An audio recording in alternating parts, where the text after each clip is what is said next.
In the previous segment, we began our inquiry to understand this body and mind which we refer to as ourself. We applied the concept of Satya and Mithya to understand what is this body and mind really. We saw that nothing in this body and mind can we really point at and say that this is X or this is Y. Nothing is really one solid, unchanging entity. Anything that you point to is just a name for an assemblage of numerous forms put together, and each of these forms are constantly changing, constantly rearranging, and they are forms within forms within forms, and each form as mithya as the previous form. So we said that this body and mind, which we refer to as our self, which we think of as so real, is actually mithya. Then we extended this understanding to the entire physical universe, and we said that just as this one form is mithya, all forms in this universe are nothing but names for forms within forms within forms. All forms are equally mithya. Finally, we reduced it all to the laws of nature. We said that we don't go looking into finer and finer particles, but we ultimately say that all matter is dependent upon the laws. The laws that bring those particles into being, that maintain those particles, create those particles, and they bring together those particles to create this entire universe. They bring together one particle with another particle and create an atom. Then they bring together one atom with another atom and create a molecule, and so on and so forth. They create this entire body and mind, and they create this entire universe.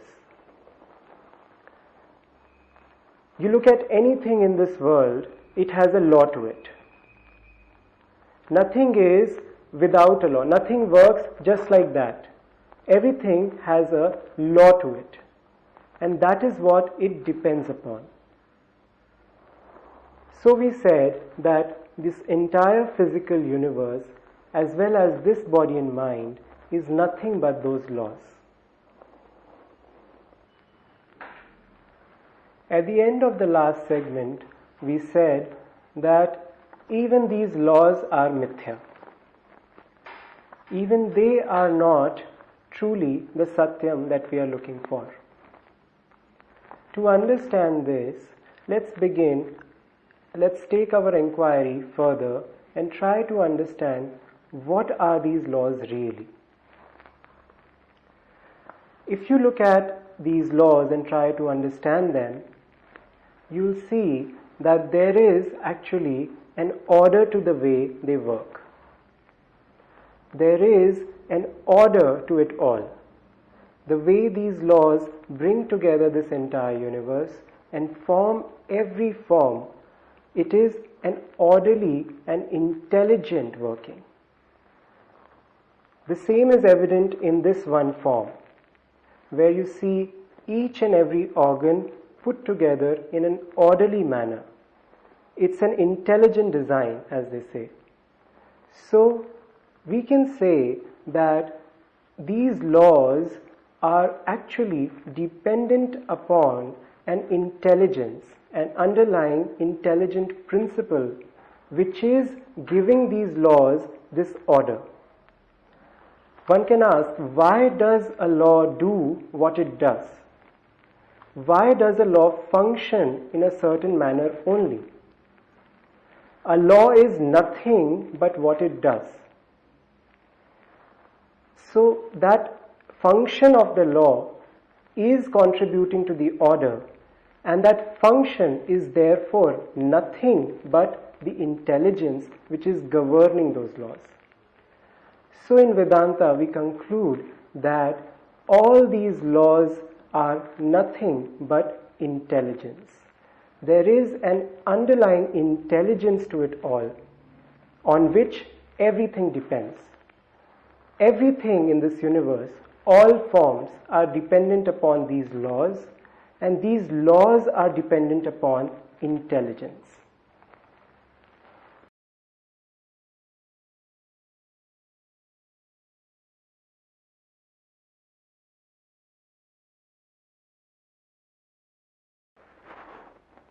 Now, to understand what we mean by this intelligence, let's go back to the example of the gold chain. When we see this gold chain, we can be sure of a few things about it. Number one, we can be sure of the fact that somebody made it. There was a creator who made this gold chain. Number two, we can be sure of the fact that he knew how to make it. He had the knowledge or the intelligence to make it.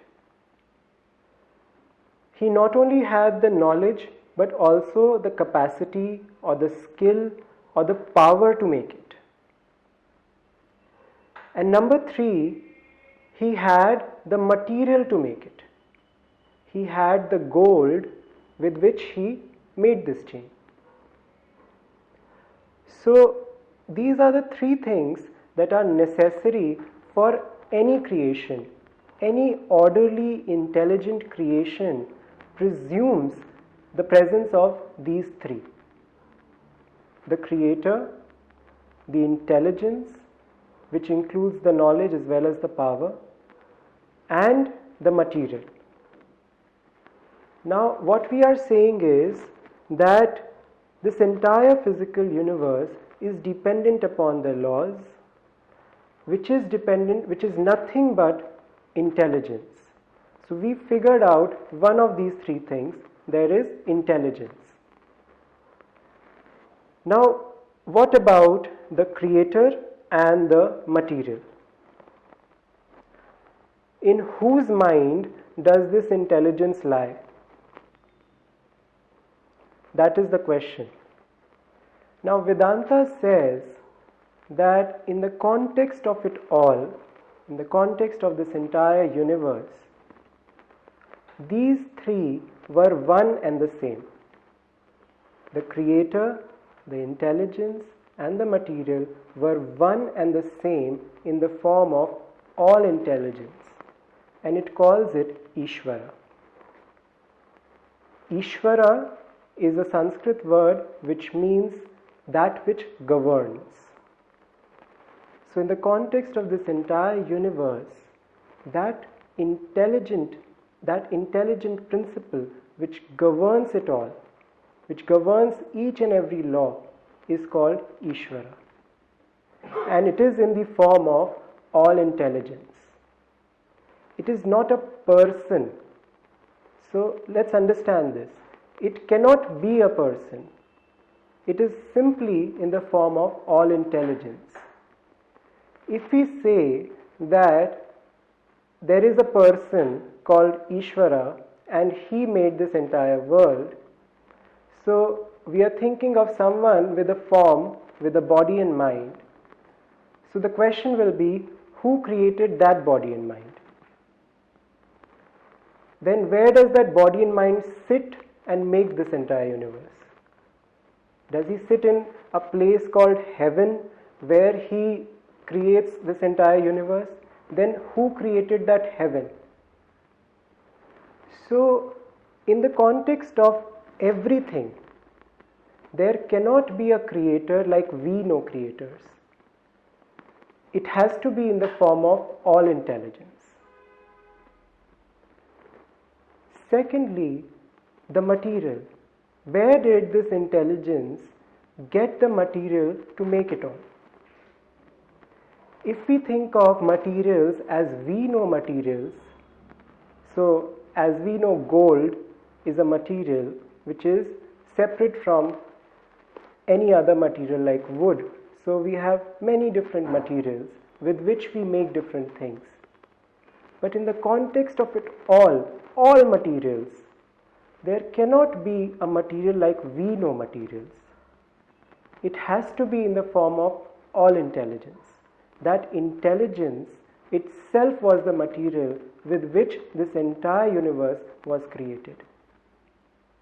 And so Vedanta says that all intelligence itself is the maker as well as the material for this entire universe.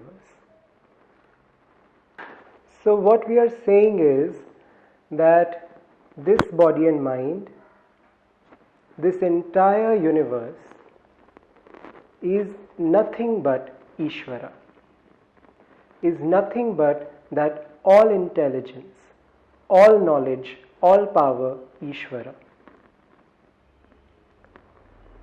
Why is it called all intelligence? Just as the person who makes the gold chain has the chain knowledge, has the knowledge of that gold chain, the person, or in this case the intelligence itself, who created this entire universe, has all knowledge, has all intelligence, the intelligence of it all. In Sanskrit we say Sarvagya. So that means that which has all knowledge. We say Sarva Shaktiman, all power. All knowledge, all power itself is Ishvara. Now, to understand how one entity can be both the creator, intelligence, as well as the material, the Upanishads give the example of a spider. So in the Mundaka Upanishad, the example is given of a spider which creates the web out of its own body. The fiber with which the web is created is from the body of the spider itself. And it is an intelligent creation. It is well thought out. The placement of the web, the size of the web, it's all very well thought out. The design is all very well thought out. So it is an intelligent creation. And for this intelligent creation, the maker, the material, as well as the intelligence is one entity, the spider itself. So the same example can be extended in its meaning to understand how that all intelligence itself is the maker and the material for this entire universe.